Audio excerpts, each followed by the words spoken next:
While famous for its world-renowned tubig, another kind of tubig has been a perennial problem for Mandaue City, the tubig baha. Daling nabahaan ang pipila ka mga lupang lugar sa Mandaue City sa kalit nga pagbundak sa awan kaganang buntag. Anang report ni Flooding has always been a concern for Metro Cebu, especially for Mandaue City. The city is a water catchment where rainfall in its territory and surrounding mountains accumulate.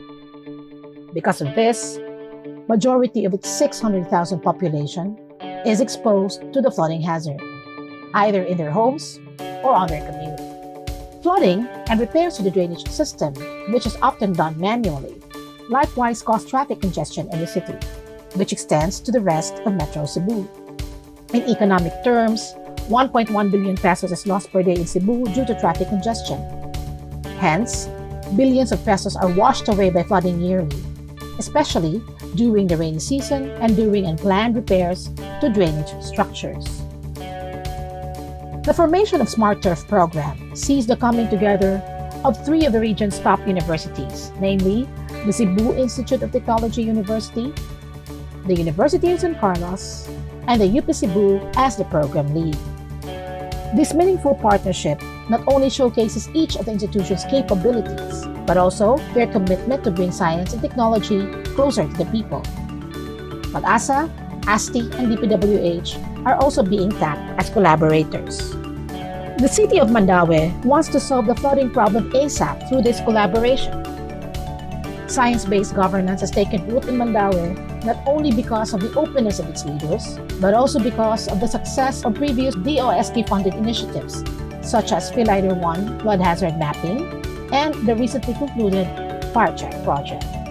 The PCIEERD 1 project, which ended in 2017, provided a general picture of the flooding hazards in Mandaue. However, in recent community risk assessments, it was found out that there are certain areas which were modeled to have low flood hazard but have flooding issues in reality. So what seems to be missing? We hypothesize that this is due to the drainage structures not included in the model.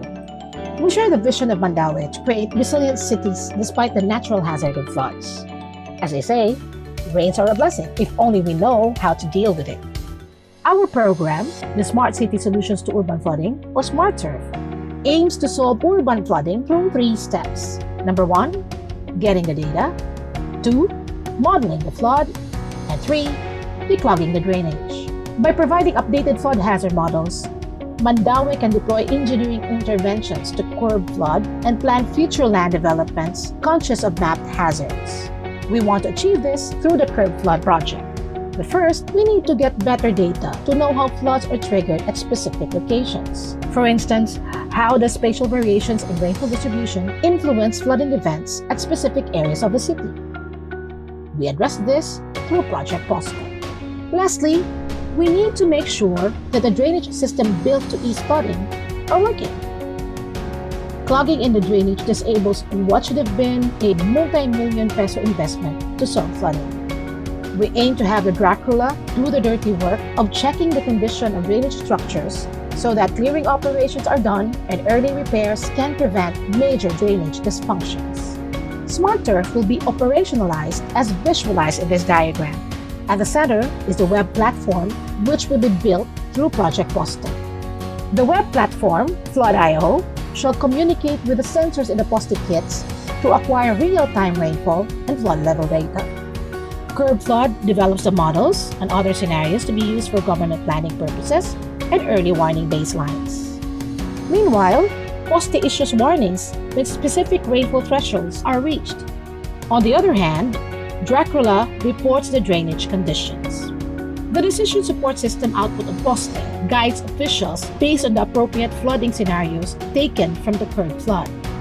Lastly, the public gets the latest flood warnings in their mobile apps while also being able to report issues such as drainage clogging and flooding in their areas.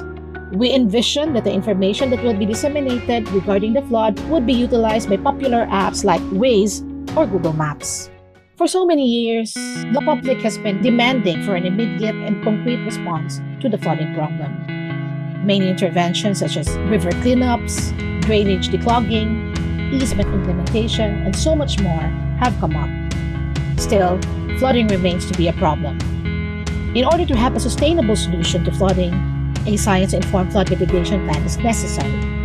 In order to arrive at sound mitigation options, local governments, such as Mandaue City, need to be equipped with up-to-date, location-specific, and reliable flood threat information instead of a one-size-fits-all hazard assessment.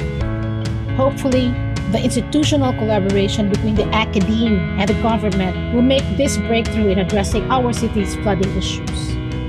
Just think, Mandaue City was able to convert a forsaken dump site into a thriving eco-park. Through our collaboration, we are confident that we can also turn a natural hazard into a public asset.